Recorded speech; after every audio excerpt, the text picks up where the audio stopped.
Have you ever questioned whether using food stamps to buy junk food should be prohibited? While this may seem like a straightforward issue, it is actually quite complex. Join me as we explore the controversy surrounding the use of food stamps to purchase junk food and potential solutions to promote healthy eating habits. The use of food stamps to purchase junk food is a complex issue that involves considerations of public health, personal responsibility, and access to healthy food. To promote healthy eating habits and uphold the rights and worth of those who depend on food stamps, any policy decision in this area must strike a balance between these conflicting interests. The debate on food stamps and junk food centers around whether or not the government should restrict the use of food stamps to purchase junk food.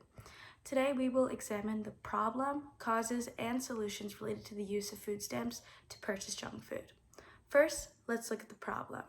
Junk food is a significant contributor to obesity and other health problems, and public funds should not be used to purchase unhealthy foods. Food stamps should be used to promote healthy eating habits and to increase access to nutritious foods. Taken from the Wall Street Journal in May of 2023, Sen Rubio wants to ban the use of SNAP benefits to buy soda, called pop where I'm from, and prepare desserts. He claims that this would promote healthier diets, mitigate food deserts in low-income neighborhoods by encouraging stores to carry healthy foods, and reduce long run-ins with medical expenses, a veritable 3-for-1. Restrictions on what can be bought with food stamps could further exclude and devalue those who are low income and not allow people who should be allowed to make their own food decisions. There are many different points to be taken in the area of discussion considering the factors that led to the spending of food stamps on junk food. Taken from the Montreal Gazette in September of 2021, whenever I go to the grocery store, I'm always struck by the same thing. Fruits and vegetables seem to be increasingly expensive, while junk food remains comparatively cheap. The damage at checkout if you try to eat healthy can be considerable, especially if you are doing the shopping for a large family. The problem is not a trivial one. If you are comfortable well off, the high price of cantaloupe is simply an annoyance you can gripe about on the way home from the supermarket. But if you are on a limited budget, eating healthily might not be simply difficult, it might actually be impossible.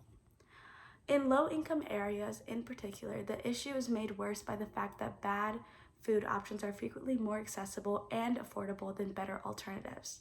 This suggests that low-income people may be more prone to pick junk food due to cost and convenience, even when better options are available. With the problem laid out, let's examine the causes. Limiting what people can buy with their benefits according to the opposed food stamp restrictions is unfair and stigmatizing. The presence of unhealthy food options in many low-income neighborhoods is one factor contributing to the accessibility of junk food. Convenience stores and fast food establishments are frequently the only sources of fresh, healthful food available in these areas, which makes them dependent on them. Poor nutrition and health effects may result from the lack of access to healthy food options. Taken from the Asia News Monitor in September of 2021, junk foods are basically sweet and salt and fat, and these are things that are very necessary to live. They're energy providing, says Linda Barstock, a professor of food science and human nutrition at the University of Florida. And sweet is very important because glucose is the only fuel on the brain that can use, so nature is very interested in having us want these. The problem, she says, is that our bodies are not built to tell us when enough is enough. As we grow older and get past the age of having children, and frankly, evolution couldn't care less what happens to us, Barstock says. And then the intake of these things that were so important when we were young becomes hazardous. We overdo it.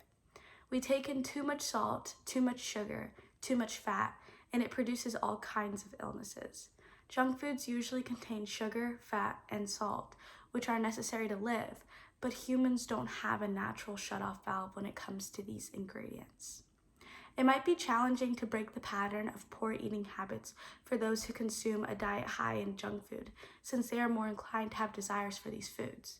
And especially for people with limited access to healthy food options, or who may be living in households with a shortage of food. This can lead to a cycle of dependence on junk foods that can be challenging to escape.